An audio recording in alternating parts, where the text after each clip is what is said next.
बिस्मिल्लाहिर्रहमानिर्रहीम। अज़ीज़ तलबा व तालबात और व्यूअर्स, आज हम रियाज़ियाती मुआशियात का आगाज़ कर रहे हैं। बीकॉम पार्ट 1 में मुआशियात का जो पेपर होता है, इसमें 5 सवाल अटेम्प्ट करने होते हैं। 8 सवाल आते हैं और एक सवाल न्यूमेरिकल नोयत का होता है, यानी रियाज़ियाती मुआशियात से रिलेटेड होता है, मैथमेटिकल इकोनॉमिक्स। ये 20 नंबर का होता है। बाकी भी 4 सब्जेक्टिव सवाल जो तहरीर करने होते हैं, अटेम्प्ट करने होते हैं, वो भी 20-20 नंबर के होते हैं। लेकिन इस सवाल की अहमियत इस लिहाज से ज़्यादा है कि इस सवाल को अगर सही अटेम्प्ट किया जाता है तो इसके फुल 20 के 20 नंबर मिल जाते हैं। लेकिन बाकी सवालों में 20 नंबर आने मुमकिन नहीं है, इम्पॉसिबल है। इसमें ज़्यादा से ज़्यादा स्टूडेंट 12 नंबर ले सकते हैं, 14 नंबर ले सकते हैं, 16 ले सकते हैं। तो मैक्सिमम की ये पोजीशन हो सकती है जो एक्स्ट्रा ऑर्डिनरी सवाल लिखे होते हैं। लेकिन अगर इससे भी मौत कम है तो फिर कम नंबर आते हैं। इसमें अगर सही अटेम्प्ट कर ली जाती है तो इसमें पूरे 20 नंबर आ सकते हैं। इस लिहाज से इस सवाल को सीखना और अटेम्प्ट करना ज़रूरी होता है। तो आज हम इस रियाज़ियाती मुआशियात यानी मैथमेटिकल इकोनॉमिक्स का आगाज़ कर रहे हैं। तो इस मैथमेटिकल इकोनॉमिक्स का आगाज़ करने से पहले मैं थोड़ी सी वजाहत जो है ये करता चलूँ कि रियाज़ियाती जो मुआशियात है इसकी अहमियत क्या है। इसकी आजकल के दौर के अंदर मुआशियात के अंदर और बाकी साइंसेस में इसकी अहमियत क्या है।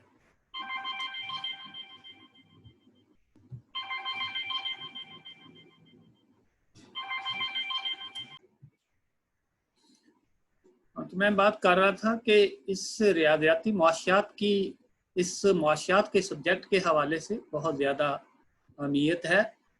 इसलिए कि दुनिया के अंदर आजकल हर चीज़ को, हर आइडिया को, हर तसव्वुर को, हर थ्योरी को मैथमेटिकली प्रूव करने की कोशिश की जा रही है।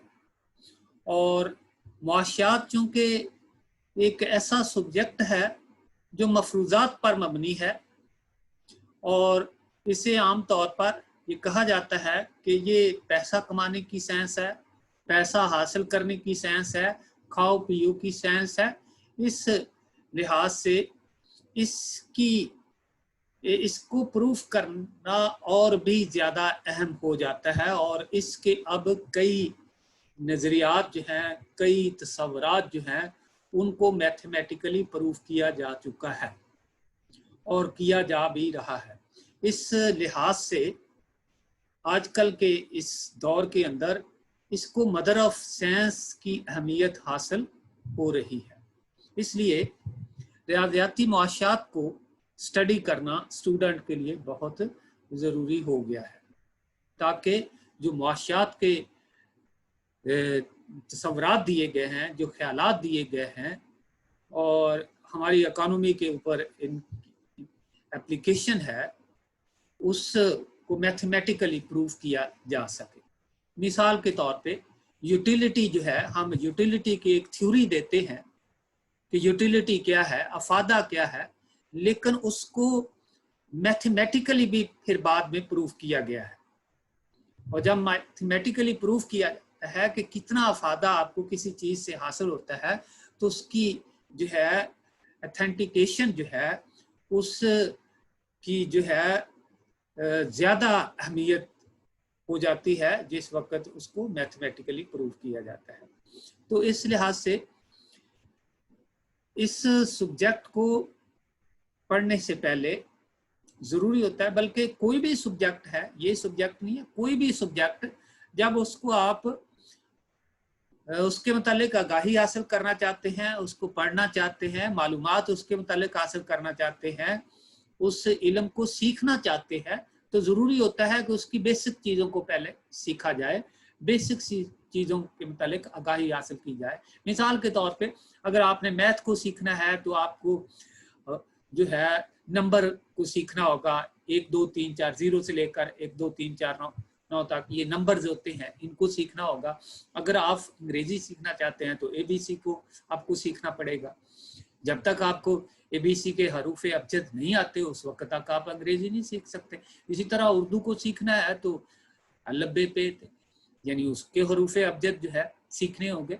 अगर आपने इकनॉमिक्स सीखनी है तो इकनॉमिक्स की टर्म्स को सीखना होगा, इस्तिलाहात को सीखना होगा, जो उसके बुनियादी अल्फाज या फ्रेजेस या सेंटेंसेस जो है उस सब्जेक्ट के हवाले से इस्तेमाल होते हैं, तो उनको सही तौर पे उनके मुतालिक आगाही हासिल करना होगी। इसी तरह रियाज़ियाती माशियात को अगर आपने सीखना है तो इसके लिए भी ज़रूरी है कि इसकी बुनियादी टर्म्स को पहले सीख लिया जाए।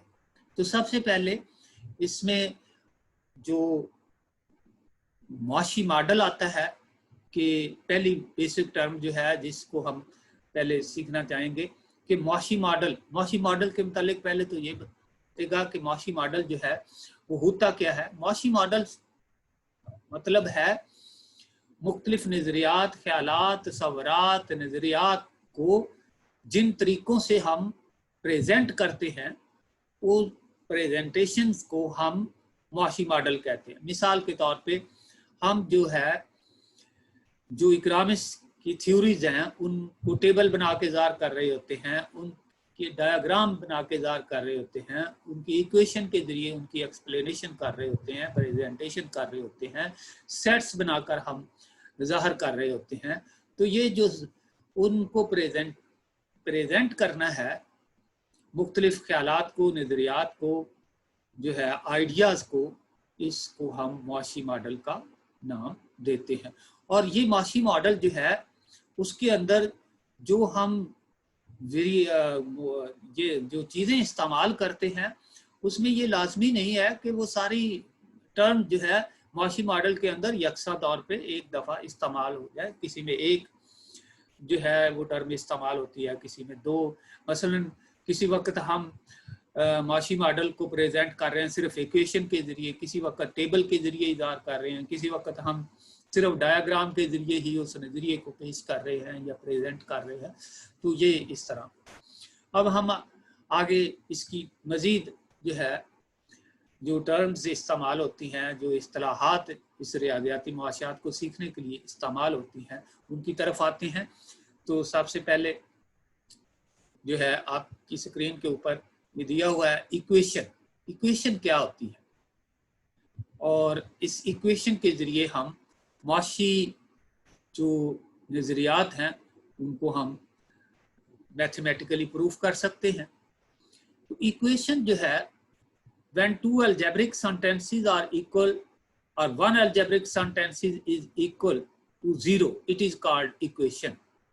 Equation is the combination of variable and constant quantities. जिस वक्त हम दो algebraic sentences को या एक दोनों algebraic sentences को एक दूसरे के बराबर लिख देते हैं तो ये इक्वेशन है, या एक अलजेब्रिक सेंटेंसेस को 0 के बराबर लिख देते हैं तो ये इक्वेशन है।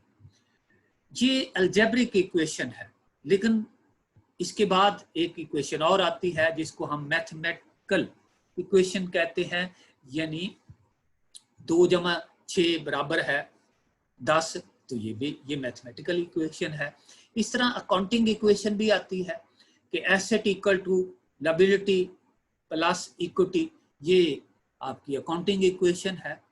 तो ये इक्वेशन की ये तो मैंने कैटेगरी या अकसाम या टाइप्स बताई हैं, लेकिन हम इक्वेशन के ज़रिए जो है वो वेरिएबल जो इस्तेमाल हो रहे होते हैं उनकी जो रकम जो है या उनकी मिकदार जो है वो निकाल लेते हैं। तो इक्वेशन जो है वो वेरिएबल और कांस्टेंट मिकदारों का मजमुआ होता है, एक कम्बिनेशन होता है, इस्तिराक होता है। अब आता है आगे कि वेरिएबल जो है वो क्या है और कांस्टेंट मिकदारें दो किस्म की होती हैं, एक को हम कहते हैं वेरिएबल और एक को हम कहते हैं constant. Variable is a measurable quantity that adopts or assumes various values in a particular problem. Variable वो काबिल पैमाइश मिकदार होती है जो एक खास मसले में एक सवाल के अंदर मुख्तलिफ वैल्यू अडॉप्ट कर लेती है, उसको हम वेरिएबल कहते हैं, उस मिकदार को वेरिएबल कहते हैं। For example, heights, weights of individual, time, speed of a car, price, quantity demanded, supplied, these are the variable quantities. यानी वो मिकदारें जिनके अंदर तब्दीली मुमकिन हो, जिनको हम कमो बेश कर सकें, उनको हम कहते हैं वेरिएबल। और एक है, अब वेरिएबल की भी आगे दो, गैर मुसलसल वेरिएबल, कंटिन्यूअस वेरिएबल, और आगे है नॉन कंटिन्यूअस वेरिएबल, यानी गैर मुसलसल वेरिएबल। मुसलसल वेरिएबल क्या होते हैं? मुसलसल वेरिएबल वो होते हैं कि जो आस्ता आस्ता बिलतरतीब जिन मिकदारों में इजाफा होता है। मसलन एक बच्चे की एज है वो 1 साल के बाद 2 साल नहीं होती, 1 साल के बाद सेकंड के लिहाज से वो बढ़ती है। तो ये मुसलसल जो है वेरिएबल है, तब्दीली आ रही है लेकिन मुसलसल। कुछ मिकदारें ऐसी होती हैं जो मुसलसल नहीं बल्कि यकलख्त बढ़ती हैं। जैसे प्राइस है, 10 रुपए थी, 10 रुपए से यकलख्त, ये नहीं हुआ कि 10 से जो है वो 10 रुपए 1 पैसा हुई, नहीं 15 रुपए होगी, 20 रुपए होगी, इस तरह डिमांड के मुतालिक है। ये ऐसी मिकदारों को हम गैर मुसलसल वेरिएबल्स कहते हैं। तो वेरिएबल की दो मैं ये किस्में बताई हैं कि वेरिएबल की 2 किस्में हैं। Since each variable may assume various values, so it must be represented by a symbol instead of specific number. क्योंकि वेरिएबल जो है वो मुख्तलिफ वैल्यूज अडॉप्ट कर लेता है। ये जो मिकदार होती है इसकी मुख्तलिफ वैल्यू हो सकती हैं, इसलिए हमेशा हम वेरिएबल को सिंबल से जाहिर करते हैं, इनको हम नंबर से जाहिर नहीं करते। मिसाल के तौर पे x से जाहिर करेंगे, y से जाहिर करेंगे, a से करेंगे, b से करेंगे, z से करेंगे। तो x की वैल्यू 10 भी रख सकते हैं, 5 भी रख सकते हैं, 6 भी रख सकते हैं। लेकिन अगर आप इनको नंबर से जाहिर करते हैं तो 2 की वैल्यू 2 ही हमेशा रहनी है, कभी भी 6 नहीं हो सकती 2 की वैल्यू, कभी 5 नहीं हो सकती, कभी 3 नहीं हो सकती। 2 की वैल्यू हमेशा 2 है, 1 की वैल्यू हमेशा 1 है, इनकी वैल्यू में कमी बेशी नहीं होती। तो वो मिकदारें जो अपनी वैल्यू चेंज करती हैं उनको हम वेरिएबल कहते हैं, और इनको हमेशा सिंबल से जाहिर करेंगे, अल्फाबेटिक हरूफ से जाहिर करेंगे, खा वो इंग्लिश के हैं खा वो उर्दू के। जो इकोनॉमिक्स में वेरिएबल इस्तेमाल होते हैं में अक्सर जो है ये है प्राइस है, प्रॉफिट है, सेविंग है, इन्वेस्टमेंट है, कास्ट है, नेशनल इनकम है, इंपोर्ट है, एक्सपोर्ट है, यूटिलिटी है वगैरह। अब आते हैं कांस्टेंट क्या है? मुस्तकिल मिकदार, वो मुतगय्यर, ये गैर मुतगय्यर मिकदार। तो constant is a magnitude quantity that do not change its value during discussion। कि डिस्कशन के दौरान जिस मिकदार की कीमत तब्दील नहीं होती उसको हम कांस्टेंट कहते हैं। It is opposite to a variable, और ये वेरिएबल के अपोजिट है। यानी वेरिएबल जो है वो अपनी मिकदार तब्दील करती रहती है, लेकिन जो कांस्टेंट मिकदार है ये इसकी जो है जो क्वांटिटी है, मिकदार जो है वो तब्दील नहीं होती। इसलिए हम कहते हैं कि ये कांस्टेंट जो है ये वेरिएबल के अपोजिट है, मुखालिफ है, यानी ये बिल्कुल उसके उलट है। In economics the value which remains unchanged during a discussion is denoted by putting note or putting bar on that symbol. Constant को हम या तो नंबर के जरिए ज़ाहिर करते हैं, या फिर वेरिएबल के ऊपर अगर हम नॉट लगा दें, यानी सिफर ऊपर लिख दें, या आप उसके ऊपर बार गिरा दें। जैसे जी है तो इसके ऊपर बार गिरा दें, ये बार सामने पुटिंग के आगे सामने ब्रैकेट में लिखा हुआ, इस तरह का ये जी के ऊपर लगा दें, तो इसका मतलब क्या हो जाएगा? इसका मतलब ये होगा कि इस जी की गवर्नमेंट टैक्स में कोई कमी बेशी नहीं होगी। हाँ, जिस तरह के भी हालात हों इसमें तब्दीली नहीं आएगी। जब बार आप किसी भी वेरिएबल के ऊपर बार गिरा देते हैं तो इससे मुराद ये लिया जाता है कि इसमें कोई तब्दीली नहीं होगी। चेंजेबल क्वांटिटी है ये अनचेंजेबल क्वांटिटी है। इसके बाद या आप नॉट लगा दें या आप नंबर से ज़ाहिर कर दें, तो ये दोनों इसमें आप चीजें इस्तेमाल। इसके बाद है भाई कोएफिशिएंट क्या है? When a constant is joined to a variable, it is defined as the coefficient of variable. Coefficient of variable. जब एक कांस्टेंट को आप वेरिएबल के साथ मिलाकर लिखते हैं तो ये जो कांस्टेंट की मिकदार आपने लिखी है वेरिएबल के साथ मिलाकर, इसको हम कहते हैं कोएफिशिएंट ऑफ दैट वेरिएबल। जैसे 6x में आपने x के साथ 6 को लिखा है, तो ये जो 6 है that is called coefficient of the variable x। x variable है और जो 6 आपने साथ मिला के लिख दिया है ये उस वेरिएबल का कोएफिशिएंट है, यानी अददी सर है। अब हम आते हैं पैरामीटर की तरफ। पैरामीटर कोएफिशिएंट में be symbolic instead of number और न्यूमेरिकल।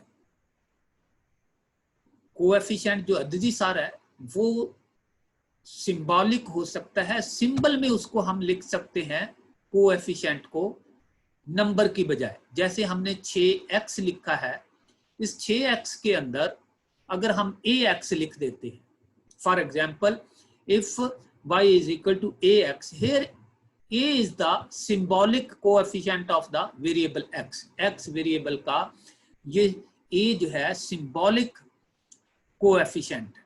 तो such symbolic coefficient are called parametric और कोएफिशिएंट या सिंपली पैरामीटर्स। पैरामीटर जो होते हैं ये मखसूस होते हैं, ये भी वेरिएबल होते हैं, लेकिन इनको हम बाज हालात के अंदर फिक्स्ड कर लेते हैं। जैसे कोई लॉ हम बयान कर रहे हैं, लॉ ऑफ डिमांड बयान कर रहे हैं, तो उसमें कहा जाता है कि remaining other thing remaining the same, other thing remaining the, दीगर हालात बदस्तूर कायम रहेंगे। तो demand is a function of price, D is equal to आगे एफ ये इनटू प्राइस। तो demand is a function of price, लेकिन दीगर हालात भी जो है डिमांड के ऊपर असरअंदाज हो सकते हैं। फैशन की वजह से आपकी डिमांड चेंज हो सकती है, मौसम की वजह से डिमांड चेंज हो सकती है, लेकिन उनको हमने मखसूस कर लिया है, यानी उनके ऊपर बार गिरा देते हैं। तो ये जो मखसूस हालात की सूरत में उन वेरिएबल को हम फिक्स्ड कर लेते हैं, तो उनको हम पैरामीटर्स का नाम देते हैं। उनकी वैल्यू में तब्दीली आप कर सकते हैं, लेकिन कुछ अरसा के लिए आप उनको मखसूस कर लेते हैं। चलें, नेक्स्ट है डेरिवेटिव। डेरिवेटिव को हम कहते हैं तफाइल, डेरिवेटिव तफाइल। लेकिन डेरिवेटिव को बयान करने से पहले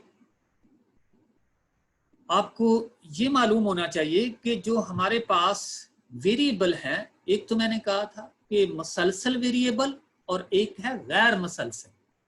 जो जंप लेकर वेरिएबल होते हैं, यानी तब्दीली जो है वो जंपिंग की सूरत में आती है, 2 से 10, 10 से 15, इस तरह के स्टेप वाइज, उसको हम गैर मसलसल कहते हैं वेरिएबल। और कुछ मसलसल, मसलन 1 2 3 4 5 6 7 8, ठीक है, ये मुसलसल।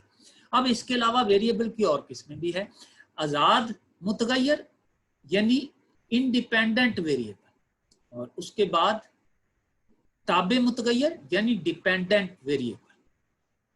वो वेरिएबल जो अपने अंदर खुद तब्दीली लाते हैं, किसी दूसरे का असर कबूल नहीं करते, उनको हम कहते हैं इंडिपेंडेंट वेरिएबल। और वो वेरिएबल जो अपने अंदर खुद तब्दीली नहीं ला लेकिन दूसरे का असर कबूल करके फिर उनमें तब्दीली आती है, तो उनको हम कहते हैं डिपेंडेंट वेरिएबल। मिसाल के तौर पे आपकी जो है प्राइस बढ़ गई है, प्राइस सपोज कर लेते हैं, प्राइस जो है हमारे पास इंडिपेंडेंट वेरिएबल, और उस प्राइस की वजह से डिमांड कम होगी। डिमांड बजाते खुद जो है वो तब्दील नहीं हुई, उसने असर कबूल किया है प्राइस का, तो डिमांड जो है वो डिपेंडेंट वेरिएबल है और प्राइस जो है वो इंडिपेंडेंट वेरिएबल। तो इस तरह ये दोनों को वाज़े कर दिया गया है। अब मैं डेरिवेटिव की तरफ आता हूं, ताकि ये, क्योंकि इसमें 2 अल्फाज डिपेंडेंट वेरिएबल और इंडिपेंडेंट वेरिएबल इस्तेमाल, इनकी वजाहत ज़रूरी थी ताकि आपको इस डेफिनेशन को समझने में और डेरिवेटिव को समझने में आसानी हो सके। It is the instantaneous rate of change in dependent variable due to a very small change in an independent variable। तफाइल क्या होता है, डेरिवेटिव होते क्या हैं कि आज़ाद मुतगैर में आज़ाद मिकदार जो तब्दील होने वाली है, उसमें थोड़ी सी तब्दीली से ताबे मुतगैर मिकदार में बहुत ज़्यादा और फौरी तब्दीली आ जाए, तो उसको हम कहते हैं डेरिवेटिव।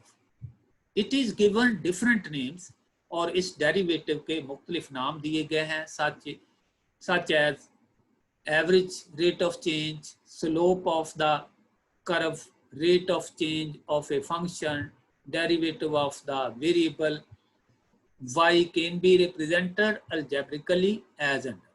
तो हम इसके मुख्तलिफ नाम ले सकते हैं, लिख सकते हैं, लेकिन अलजेब्रिकली इसको इस तरह लिखता है, small change in y variable and next है x वेरिएबल। ये जो डेल्टा x इंटू नॉट लिखा हुआ है, इसका मतलब है स्मॉल चेंज। आगे है change in y over change in x। इसका सादा जो डेरिवेटिव का सिंबल है dy ओवर dx है, या d over dx multiply y।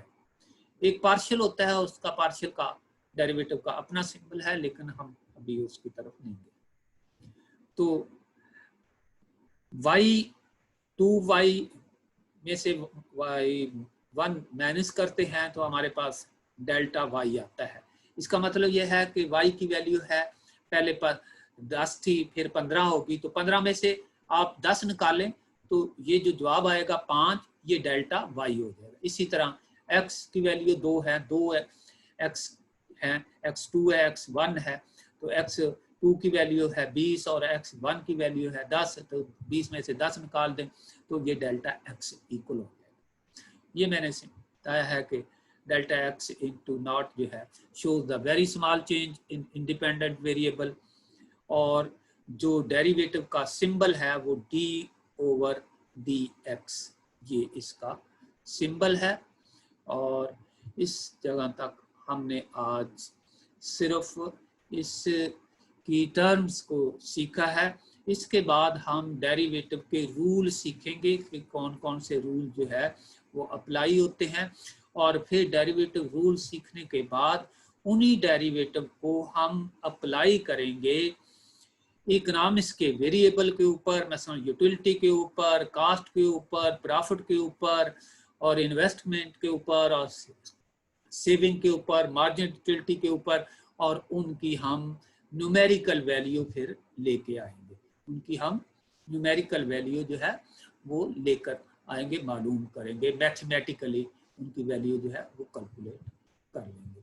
तो आज का जो ये टॉपिक था ये यहाँ तक ही क्लोज करते हैं। नेक्स्ट टाइम फिर इस जगह से शुरू करेंगे।